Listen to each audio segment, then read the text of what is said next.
รีวิวแมปในโรบอกแมปนี้เป็นเกมแนวแย่งไอติมเด็กคุณก็ต้องวิ่งหนีเด็กก่อน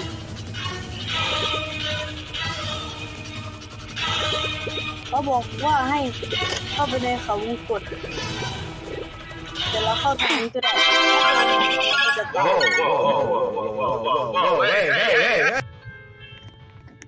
แล้วเราก็ต้อง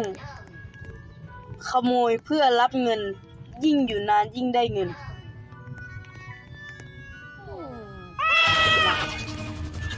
แ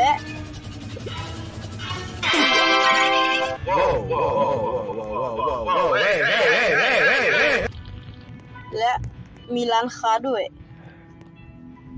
และก็ต้องซื้อไอติมหลายอย่างเลยคือเป็นแมปหาทำเป็นแมปสนุกนะครับไปเล่นเลยนะครับโคตรสนุก